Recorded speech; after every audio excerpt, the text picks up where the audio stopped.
ایک پورا باب ہے دین اسلام کا۔ قیامت تک اولیاء اللہ امت مسلمہ میں موجود رہیں گے۔ کوئی دور بھی کوئی وقت بھی اولیاء کے وجود سے خالی نہیں ہوگا۔ ایک لفظ بعض لوگ بولتے ہیں جو اچھا نہیں ہے، کہتے ہیں جی اس دور میں کوئی نہیں اللہ کا ولی۔ یہ کیسے ہو سکتا ہے؟ یہ کیسے ممکن ہے؟ ہماری پہچانوں میں کمی ہے، توجہ میں کمی ہے، ورنہ ولیوں کا وجود اسلام کی صداقت کی دلیل ہے۔ یہ دلیل ہے، نبی پاک صلی اللہ علیہ وسلم کا یہ معجزہ ہے کہ قیامت تک حضور کی امت میں اللہ کے ولی ہوتے رہیں گے۔ اور پورا مضمون ہے یہ قرآن پاک کا، الا ان اولیاء اللہ لا خوف علیہم ولا هم یحزنون۔ پورا مضمون ہے، یا ایھا الذین آمنوا اتقوا اللہ وکونوا مع الصادقین واتبعوا سبیل من اناب الی۔ پورا مضمون، جگہ جگہ اللہ کے ولیوں کی علامتیں، واتبعوا سبیل من اناب الی، اس کے پیچھے چل جو میرے پیچھے چل رہا ہے۔ اللہ فرما رہا ہے جو میری طرف رجوع کر رہا ہے تو اس کے پیچھے چل۔ یا ایھا الذین آمنوا اتقوا اللہ، اے ایمان والو اللہ سے ڈر جاؤ، وکونوا مع الصادقین، اور سچوں کی سنگت اختیار کرو۔ درجنوں آیات، فاسألوا اہل الذکر، فرمایا ذکر والوں سے پوچھ لیا کرو، ان کنتم لا تعلمون، اگر تمہیں علم نہ ہو تو پوچھ لیا۔ ہر نماز میں صراط الذین انعمت علیہم، ہر نماز میں کہہ رہا صراط الذین انعمت علیہم، یا اللہ ان لوگوں کے رستوں پہ چلا جن پر تو نے انعام۔ اور وہ کون ہے؟ قرآن نے کہا انعم اللہ علیہم من النبیین والصدیقین والشہداء والصالحین۔ اچھا، نماز کے اندر کہتا رہتا ہے ولیوں کے پیچھے چلنا ہے، یا اللہ چلا، باہر نکل کے مکر جاتا ہے، کہتا ہے مجھے خود قرآن حدیث آتا ہے۔ اور یہ اب ایک تو تھے نا پہلے کچھ لوگ جن کے نظریات میں فرق تھا، اب اپنے بہت سارے لوگ کہتے چھوڑو کیا ضرورت ہے۔ بھئی پورا مضمون ہے قرآن پاک کا اللہ کے ولی، پورا ایک مضمون ہے، حدیث کا پورا باب ہے۔ آج میں صفات اولیاء عرض کرنے لگا ہوں، پہلے یہ تو سمجھ لینا جن سے پیار کرنا ہے وہ ہوتے کس طرح کے ہیں۔ آج یہ سمجھ لیں کہ ولی بنیادی طور پر ہوتا کون ہے۔ ایک ہے میں کہوں کہ ولی فلاں ہوتا ہے، ایک ہے کہ کوئی بزرگ کہیں، اور اس سے تھوڑا آگے بڑھیں تو اگر صحابی بتائیں پھر تو کیا ہی بات ہے، اور اگر بالکل ہی ہم اتھارٹی پہ جانا چاہیں بنیاد پہ تو بہتر نہیں ہمیں خدا بتا دے اور محمد مصطفیٰ بتا دے صلی اللہ علیہ۔ یہ سب سے مضبوط بات نہیں؟ کیا خیال ہے؟ 100 گلاں تے سرے تے گنڈ۔ بھئی پوچھو ہی نہ کسی سے، ڈائریکٹ قرآن پاک سے پوچھ لو ولی کون ہوتے ہیں۔ صحیح ہے؟ اج گل مکدی نہ مکائیے، ضرورت ہی نہ رہے۔ ایک کہنا میں بابا صاحب سے سنا ہے، دوسرا کہتا میں نے خواجہ صاحب سے سنا ہے، تیسرا کہتا میں نے فلاں صاحب سے سنا ہے۔ بھئی ضرور، کوئی عرض نہیں، یہ سارے لوگوں کی بات سار آنکھوں پہ، پر جو بات اللہ بیان فرمائے، جو بات اللہ کے قرآن بیان فرمائے وہ سب سے مضبوط ہے کہ نہیں؟ تو قرآن نے ولیوں کی علامت بیان کی۔ سورہ توبہ ہے، آیت نمبر 112 ہے، 11واں سپارہ ہے، گھر جا کے پڑھیں۔ اللہ فرماتے ہیں ولی کون ہوتے ہیں، میرے کامل بندے کون ہوتے ہیں۔ اللہ فرما رہا ہے التائبون، اللہ کے ولیوں کی پہلی علامت یہ ہے کہ وہ توبہ کرنے والے ہوتے ہیں۔ توبہ کا لغوی معنی رجوع کرنا، یعنی وہ اللہ کی طرف توجہ کرنے والے ہوتے ہیں۔ التائبون العابدون، وہ توبہ کرنے والے ہوتے ہیں اور عبادت کرنے والے ہوتے ہیں۔ پھر فرمایا العابدون الحامدون، وہ یہ آپ نے غور سے سننی ہے بات، خاصی توجہ کرنی ہے، یہ قرآن پاک ہے نا جی، یہ سب سے توجہ والا معاملہ ہے، خاص غور کریں۔ اور رٹا ختم کرنے لگا ہوں آج، جو قرآن پاک بیان کرے اس پہ اتفاق کرنا چاہیے کہ نہیں؟ کرنا چاہیے نا اتفاق، ضروری بات ہے نا جی۔ تو یہ ہمارے پاس قول فیصل ہے اللہ کی کتاب، ہمیں باہر جانے کی ضرورت۔ کسی نے ٹال والا ولی سمجھ لیا ہے، کسی نے گال والا ولی سمجھ لیا ہے، کوئی ولی بنا کے بیٹھ گیا ہے, کوئی بنا کے. جاہل مطلق, پرلے درجے کے جاہل لوگ, دین کی روح ابجد کا نہیں پتا, اور مصیبت گلے میں ڈالی ہوئی ہے. پتہ نہیں کیا مائنڈ سیٹ ہے لوگوں کا, بھی کس طرح لوگوں کو قابو کرتے ہیں این فرائض چیزوں پہ. اب یہ ملنگوں نے پکا رٹا لگایا, کہتے ہیں مولویاں کو نہ جایا جائے. اور میں کہتا رہتا ہوں, میں بھی اس مولوی کے خلاف ہوں جو مولوی دینداری نہیں کرتا, دنیا داری کرتا ہے. پر مولوی کا معنی مولا والا, کیا ترجمہ ہے؟ عجیب تو آدمی ہے, پکا رٹا. وہ ہمارے سندھ کے راجے مہاراجے سائیں, پنجاب کے وڈیرے اپنے گاؤں میں سکول نہیں بننے دیتے تھے, اس لیے کہ وہ کہتے تھے اگر ان کے بچے پڑھ گئے نا تو ہماری بھینسوں کو چارہ کون ڈالے گا. اسی طرح یہ جو پیر ہے نا آج کل کے, یہ علماء کے پاس نہیں جانے دیتے, کہتے ہیں انہوں پتہ لگ گیا تو سانو مننا ہی کو نہیں ہے نا, لہذا ان کو دور دور رکھو تاکہ یہ کہیں ایسا نہ ہو کہ ہم سے پیچھے. ادھر تسی بابا دھیانے لایا ہے کہانیاں سنو کے. اب تو لوگ دین بھی قوالوں سے سیکھتے ہیں, قوالوں سے معاذ اللہ, اور ایسے ایسے کفر ہے معاذ اللہ ثم معاذ اللہ. تو جو قرآن بیان کرے وہ ہمارے لیے سب سے بہتر نہیں. قرآن مجید نے کہا التائبون العابدون, توبہ کرنے والے, عبادت کرنے والے, حامدون, اللہ کی حمد کرنے والے, سائحون, روزے رکھنے والے. کون جی؟ اے ولیوں کی علامتیں, روزے رکھنے والے. راکعون ساجدون, رکوع کرنے والے اور سجدے کرنے والے, رکوع کرنے والے اور سجدے کرنے والے. بس توبہ کی, رکوع کیا, سجدہ کیا, نماز پڑھی, عبادت کی, یا اللہ کافی ہے؟ فرمایا نہیں. الامرون بالمعروف, نیکی کا حکم دینے والے, والنہون عن المنکر, اور برائی سے روکنے والے, میدان میں رہنے والے, میدان میں. والحافظون لحدود اللہ, نیکی کا حکم دینے والے, برائی سے منع کرنے والے, اور اللہ کی حدوں کی حفاظت کرنے والے. اللہ کی حدوں کی یہ علامتیں بیان کر کے کہا وبشر المومنین, محبوب اپنے ان غلاموں کو میری رضا اور جنت کی خوشخبری سنا دے. محبوب یہ جو تیرے غلام ہیں نا جن میں یہ صفتیں پائی جاتی ہیں, ان کو میری رضا اور جنت کی, یہ توبہ کرنے والے, پھر فرمایا عبادت کرنے والے, اللہ کی حمد کرنے والے, رکوع کرنے والے, سجدے کرنے والے, نیکی کا بولیے اور برائی سے من, اور اللہ کی حدوں کی. محبوب انہیں خوشخبری دو جنت کی. انہیں توبہ, ولی وہ والی توبہ نہیں کرتے جو ہم توبہ کرتے ہیں شب برات کی ساری رات استغفر اللہ, یا اللہ معاف کر دے, چیخوں کی آوازیں مسجد میں, ہر مسجد سے رونے کی آواز. پکی سچی توبہ کر کے شیخ آئے ہیں اور دکان پہ جا کے سویرے جھوٹ بولنا شروع کر دیا. یہ کون سی توبہ ہے؟ یہ مذاق ہے. ساری رات روتا رہا ہے, سویرے دفتر کھولا ہے, فراڈ شروع کر دیا. تم نے توبہ کی ہے؟ حد ہو گئی بھائی, یہ والی توبہ نہیں. ایک توبہ میرے نبی پاک بھی کیا کرتے تھے. بھائی توبہ تو ہے رب سے رشتہ بنانے کا نام. میرے نبی پاک بھی ایک توبہ کرتے تھے. بخاری مسلم میں حضور نے فرمایا میں ایک دن میں 100 مرتبہ استغفار کرتا ہوں. اس کا کیا مطلب تھا؟ امت کو تعلیم دینے کے لیے. یہاں تو میری طرح کے بہت سارے لوگ جب گفتگو کرتے ہیں تو لگتا ہے اپنے آپ کو بڑا پرہیزگار سمجھتا ہے. بہت سارے لوگ, کبھی کسی کو تکلیف تو نہیں دی, میں نے تو کبھی کسی کا برا نہیں چاہا. جب ہم بات کر رہے ہوتے ہیں تو صرف ہم نیک ہوتے ہیں.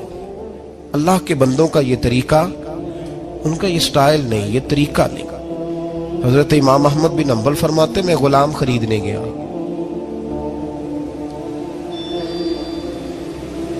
اس نے میرے ساتھ شرط رکھی کہ حضور آپ مجھے خرید کے لے جانے ہیں, میری شرط یہ ہے کہ میں دن کو آپ کی ڈیوٹی کروں گا, رات کو نہیں کروں گا. فرماتے میں لے آیا, گھر لا کے میں نے پوچھا تیرا نام کیا ہے؟ کہنے لگا حضور غلاموں کا نام نہیں ہوتا. کھائے گا کیا؟ حضور غلاموں کی چاہت نہیں ہوتی. جس نام سے پکارو گے آ جاؤں گا, جو دو گے کھا لوں گا. کہا کس کمرے میں رہو گے؟ کہا حضور